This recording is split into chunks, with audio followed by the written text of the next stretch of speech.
I collect for my passion, my hobby, and my love of film. The silliest reason for completing a collection. Oh, you get my balls in that shop. Or should they be organised chronologically? That's ridiculous, right? Ugh. You know, I'm sure we've all done it before. We've fallen foul of our collecting habits. And of course, over time, we've made some rather questionable decisions. Oh, we're back. As I've been working through the ways that I've been collecting and some of the silly things that I've done over the years, I've discovered certain patterns that I think, as collectors, we've all probably done from time to time.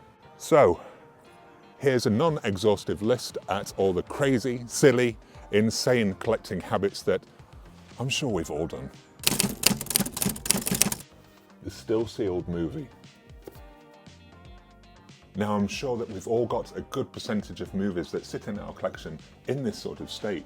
The sealed copy. They're the movies that we've all wanted in our collection, the must-haves.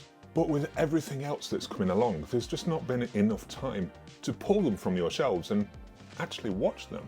Be it a movie that we've already seen, or the sheer volume of other titles that are coming through the door. These titles just sit on our shelves, doing nothing.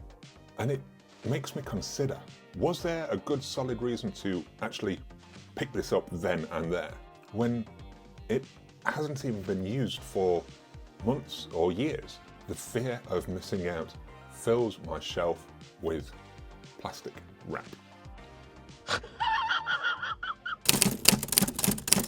Collecting to complete a collection.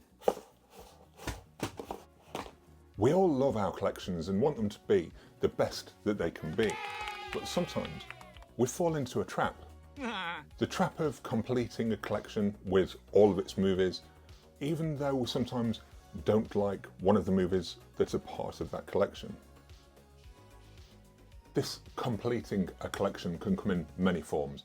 We can be completing a franchise, including all the installments that we don't particularly care about, Attaboy. just to have that complete collection. Or you can fall into collecting for a particular actor or a particular director, because all of their movies are great. Hi, I'm Michael Bay. Right? Or then there's perhaps the silliest reason for completing a collection, which I myself have been carried away with in the past. Stupid. Those numbered spines. Even if the movies aren't related, those numbered spines on the HMV premium editions, the indicator releases, or the 88 film slasher collection, they're all there to drive our impulse to complete. The marketing decision to add these numbers to the spines of some titles, it's marketing at its finest. It's genius! Because it was cheap. I'm sure I'm not alone in this, am I? I used to be a sucker for visiting a store or shopping online and seeing something on offer. I'd stop, I'd check it out, and I'd think, Well, that's a good price for that movie. that was regardless of if I'd seen the movie before, or even if I was actually interested in watching it. If it was a good price for what it was, then I would get it. You know, I might not see that price again. It was a good price, yeah, perhaps it was a good price, but that £5 spent for Morbius to sit on my shelf unwatched. What else could I have used that £5 toward? Something that I actually wanted. But hey, at least my Spider-Man Universe collection of movies was complete. Oh, and for the record, I don't actually own Morbius. And I've not seen Morbius either. Win for me! The Duplicate Dipper. The DVD did have a really nice lenticular cover though. Yes, we double dip for the movies that we love. And of course we have to keep rebuying the newest, the biggest, the limited, the remastered edition each and every time. But is it silly of us to keep hold of these older, inferior formats when newer, better versions are released? Well, of course not. We're collectors. We need to prove our passion for our hobby, don't we? But then, who cares?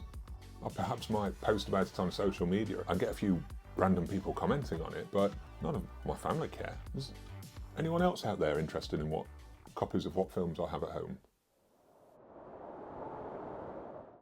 No? Duplicate ordering. Just imagine that movie that you really, really love. It's getting a new release. But it's limited and you don't trust the retailers. What if their stock runs out? What if there's a problem with the order? What if you don't get it? Well, you've got to order twice, right? From different retailers, just to make sure you get at least one copy through undamaged. Ordering 2 times from 2 different retailers, just on the off chance that one may fail to fulfill an order. I've done it before myself. I've ordered 2 of the same item from 2 different retailers just in case one of them couldn't fulfill the order. That's ridiculous, right? The fear of missing out is so strong that I ordered the same item twice. Just think about that for a moment. Constantly always organising or reorganising your collection. How many times can you move, change and reorganise your collection? Collector reorganising, it's a constant battle. Not only the battle of space for having enough room for your constantly growing collection, but also how to organise them. Should you organise your collection from A to Z? Should we perhaps organise by genre? Or should I organise by director and have them in A to Z? Or should the director collections be chronological? Or should I just try and get it all looking aesthetically pleasing and organise the collection by the colour of the spine?